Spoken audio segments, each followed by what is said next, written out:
Very interesting. And how do we put this in action? What does this look like on the field when we're talking about social transformation? Yeah, well, it's interesting because one of the outcomes of the discussions have been that many people who are involved, say, in development, and even academia, but particularly in development, and myself included, have always in the past looked for outcomes, looked for projects, Okay, so we're doing this thing now, but where's it going? What's going to be the outcome? What's the project?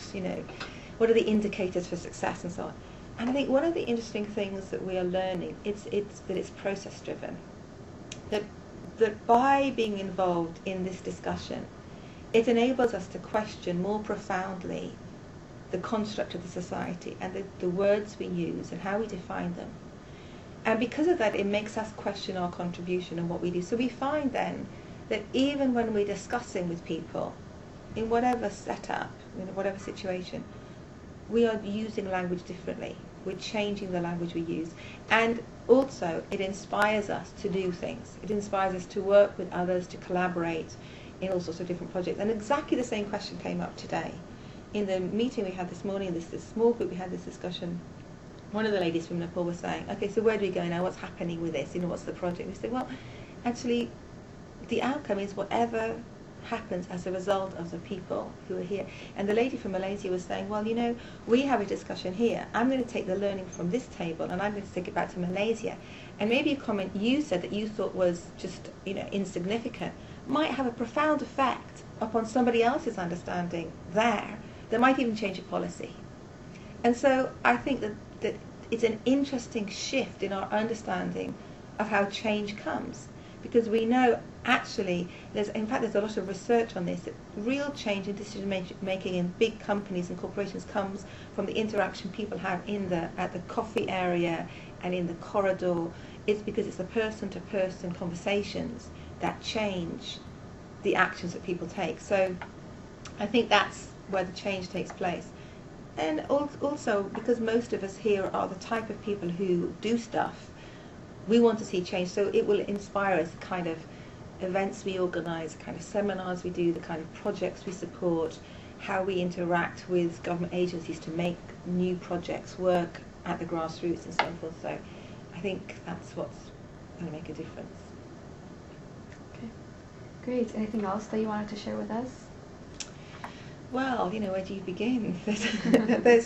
I think one of the interesting things about CSW also is that it's kind of a way of looking at how global governance is changing.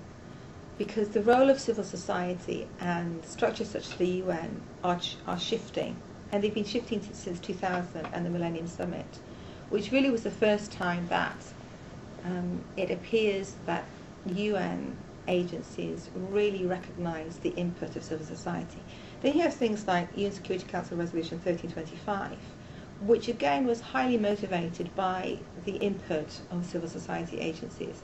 And then there's this whole family of Security Council resolutions related to that, 1820, 1880, 1889, which move 1825 onwards, and they incrementally improve the gains of 1325. And that is all being pushed by civil society. And I think now you see that states parties, more and more of them are recognising the importance of civil society. Although what you see at CSW is also that some states parties are fighting against it, and they want to prevent civil society from being involved as much as probably civil society feels it should be.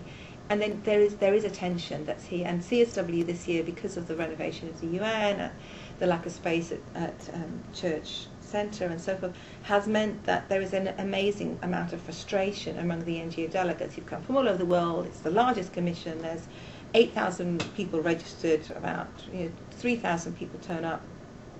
And people don't know where to go. They get there, they queue for tickets and they're full up. And there's a lot of frustration.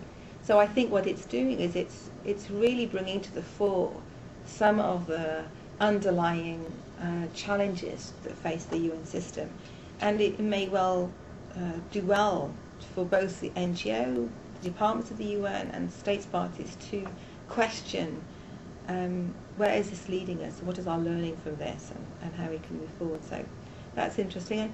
And another area that we also need to look at is why gender issues are siloed into CSW. Because there's a lot of work that goes on most years in influencing the outcome document. And then you have argued text, lobbied, negotiated text that's there. And then how is that translated into other UN processes? So either the Monterey process, funding for development, or information society, or population, or whatever, all these other UN processes that go on. How can you take the language that's already negotiated in the gender context and input it into these other processes? And that doesn't happen so much. And NGOs need to work on that. And that's also one of the reasons why we're trying to work with Advance to ensure that there are trained people who understand about the gender and all the international legal instruments relating to women and girls, who can also influence the UN processes, all these other wide processes. So that's something else that the CSW is looking at, and I think women's organisations are looking at, is how to make sure that all the UN processes are engendered. And we'll see what happens with the new gender entity, and that's something else that there's a lot of discussion about here, because we hope that certainly by the end of CSW, by the end of the GA, that new gender entity will be in place. And I think that's something that everybody's lobbying for, working for, hoping for, and is going to be praying for. Great. Well, thank you so much for talking with us. It's a pleasure.